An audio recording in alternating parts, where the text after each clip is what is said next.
နေ့တူလေးထမင်းချိုင်းအတွက်ပြင်ဆင်ပြီးတာပေါ့နော်သူအကြိုက်ဆုံးဂရခါညွန့်ဂရခါငေါ့ပေါ့နော်သူတို့ခေါ်တယ်ဂရခါငေါ့ကိုပဲသူကနေ့တိုင်းစားတယ်တခြားရွက်ကိုတိတ်ကျွေးလို့မရဘူးအဲ့တော့သူကြိုက်တဲ့ဟာကိုမနှက်စာရောထမင်းချိုင်းအတွက်ကောအဲ့ဒါကြောင့်မလို့3စီးဝယ်လာတယ်ဒါလေးကိုရေတိချပြအောင်စီးပြီးတော့သူမနှက်စာအတွက်ကောထမင်းချိုင်းအတွက်ကောချုပ်ပြီးဖြစ်ပါတယ်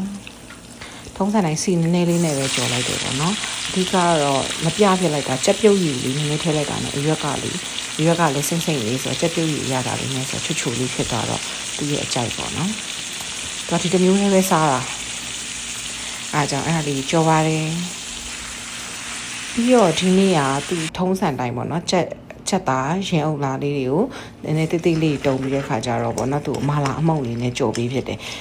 ပုံမှန်ဆိုလို့ရှိရင်တော့မာလာမုံမထည့်ပေးဖြစ်ဘူးဒီ2ရက်လောက်ကသူကဒီမာလာမုံလေးကိုကြိုက်တယ်ဆိုပြီးတော့မာလာမုံလေးကိုထည့်ပေးဖြစ်တယ်ပေါ့နော်ဒါပေမဲ့ဒါတွေကအမြဲတမ်းတော့ကလေးတွေကိုကျွေးလို့မကောင်းဘူးပေါ့နော်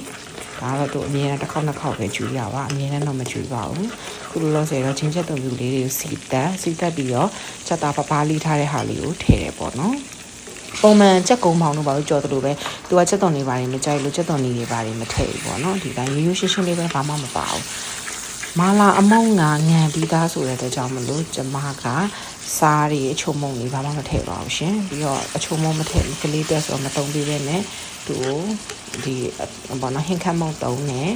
ဒီခါကျရှင်စားရီနည်းနည်းနဲ့ပဲအဓိကချက်ပြုတ်ကြီးတုံးပေးရမယ်ချက်တာကိုပြုတ်ထားလိုက်တာသူကမနှက်တိုင်းကိုချက်ပြုတ်စားတဲ့အတွက်ကြောင့်မလို့ဒီမာလာမုံလေးတုံးပါတယ်ဒီမာလာမုံကအရင်ကောင်းတဲ့ထဲတော့မပါဘူးပေါ့နော်ဒါပေမဲ့ဒီရတာလေးကြောင့်ကိုကလည်းကြိုက်တော့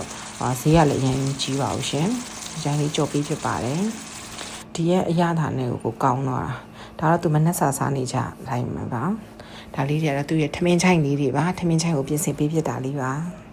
ထမင်းချိုင်းကတော့ပုံမှန်ပဲနေ့တိုင်းကတော့သူကဒီဟင်းမဲယူတော့ဒီတစ်မျိုးတည်းပဲပေါ့နော်ကိုကတော့ vlog တွေအများကြီးရိုက်ချင်ပေမဲ့ဒီတစ်မျိုးတည်းပဲပြီးတော့သူတော့ခေါ်တယ်ကျောင်းသွားဖို့ရအောင်သူစော့နေလို့သူတော့ခေါ်ပြီးတော့ကျောင်းပို့တော့မယ်ကျောင်းသွားမယ်ဒါတော့ထမင်းချိုင်းလေး